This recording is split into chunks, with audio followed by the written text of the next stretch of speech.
నా పేరు శ్రీనివాస్ అప్పలరాజు అండి, మాది అరకు ప్రాంతం. నా పేరు కిషోర్ కుమార్, అరకు నియోజకవర్గం.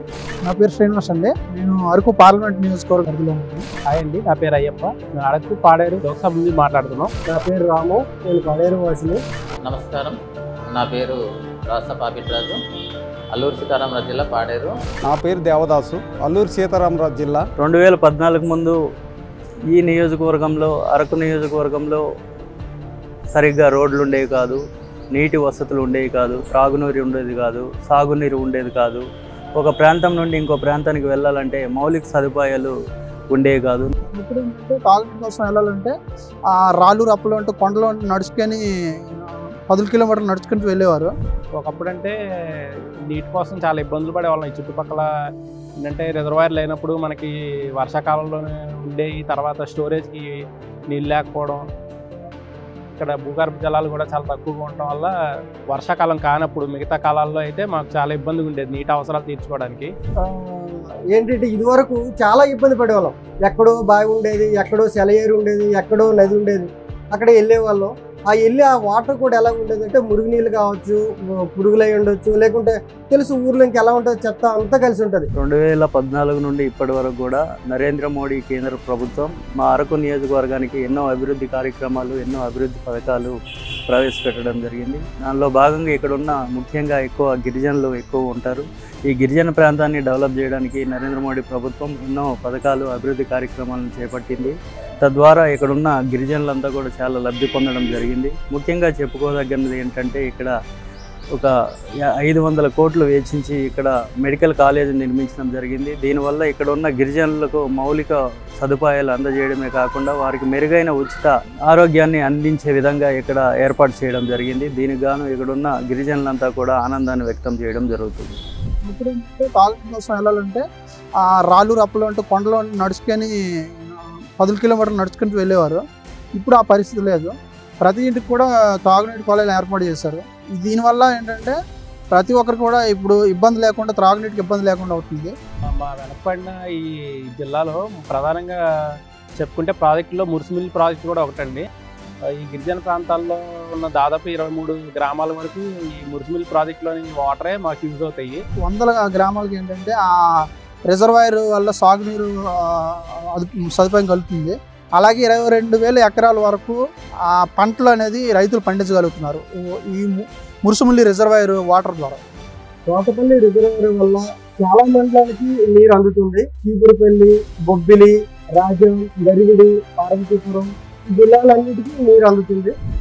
విజయనగరం, విశాఖపట్నం జిల్లాలకు తాటిపూడి రిజర్వాయర్ వలన చాలా లబ్ధి చేకూరుతుంది. ఇక్కడ ముఖ్యంగా సాగునీరు, త్రాగునీరుకి చాలా లభిస్తుంది.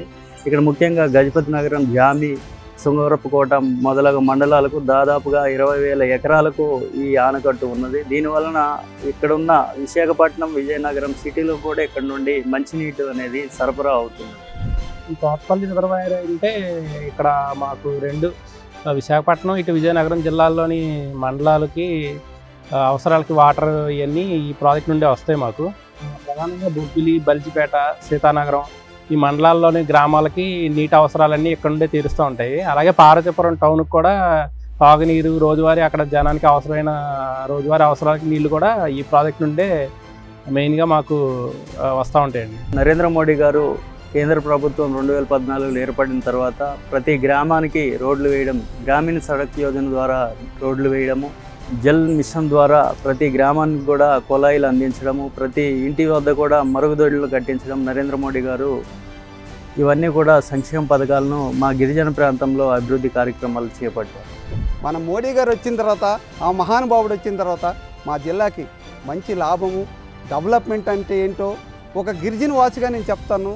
ఆ మోడీ గారు రాకపోతే, ఆయన ప్రభుత్వం రాకపోతే మన జిల్లా ఎంత డెవలప్మెంట్ కాదు మా జిల్లా. ఇక్కడ ప్రధానమంత్రి ఆవాస్ యోజన కింద 20,000కు పైగా ఇళ్లను ఈ ప్రాంతంలో నిర్మించడం జరిగింది. తద్వారా ఇక్కడ ఉన్న గిరిజనులు పూరి గుడిసెల్లో ఉండేవాళ్ళు. నరేంద్ర మోడీ గారి ప్రభుత్వం కేంద్రంలో వచ్చిన తర్వాత 20,000కు పైగా గిరిజనులు సొంత ఇళ్లను నిర్మాణం చేసుకున్న కళను సాకారం చేసుకున్నారు నరేంద్ర మోడీ గారి దయ వల్ల. రీతిగా ప్రధానమంత్రి గారు మరి ఏజెంట్ ప్రాంతంలో గిరిజన ప్రాంతం చాలా ఇబ్బంది పడుతున్నారు మెడికల్ విషయంలోని.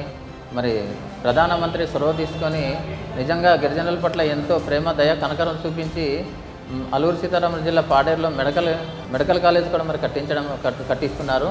దీన్ని బట్టి కూడా ప్రధానమంత్రి గారికి మా యొక్క హృదయపూర్వక వందనాలు చెల్లించుకుంటున్నాం. వాల్తేరు డివిజన్లో దాదాపుగా పెండింగ్ ఉన్న పనులన్నీ కూడా రైల్వే శాఖ పూర్తి చేయడం జరిగింది. అదే కాకుండా చాలా దగ్గర రోడ్డు సబ్వేలు మరియు వివిధ గేట్లను కూడా అభివృద్ధి పరచడం జరిగింది. అదే కాకుండా కంటకపల్లి అలమండ రైల్వే స్టేషన్లో కూడా పూర్తి చేయడం జరిగింది. బొబ్బిలి సాలూరు రైల్వే లైన్ యొక్క పనులు పూర్తి చేయడం జరిగింది. అయితే ఈ జిల్లాకు ఈ మధ్యన ప్రధానమంత్రి ఆవాస్ యోజన కింద 20,000 గృహాలు అయితే మంజూరు చేశారు. వాటి నిర్మాణం సర్వేగంగా జరుగుతుంది. కేంద్ర ప్రభుత్వం ఇప్పటివరకు నివేదికలు తెప్పించుకుంటూ త్వరలోనే వాటి లబ్ధాలు కూడా ఇస్తామని చెప్పి అధికారులు అందరూ చెప్తున్నారు. మాకు మోదీ గారు ప్రత్యేకంగా శ్రద్ధ పెట్టడం వల్ల ఇది సాధ్యపడింది. పేదల సొంత ఇంటికాలను మా మోదీ గారు సాధించారు. ఈ అభివృద్ధి కార్యక్రమాలన్నీ కూడా గిరిజనులకు ఉపయోగపడేటట్టుగా తీర్చిదిద్దిన కేంద్ర ప్రభుత్వం మరియు నరేంద్ర మోడీ గారికి ధన్యవాదాలు తెలియజేస్తున్నాను. అది కూడా మోడీ సంకల్పం, మోడీ తీసుకున్న నిర్ణయాలు, అలా గిరిజన అభివృద్ధి కోసం మోడీ చేపట్టిన కార్యక్రమాల వల్ల ఈ సంక్షేమం అంతా జరిగింది. Thanks to Modi.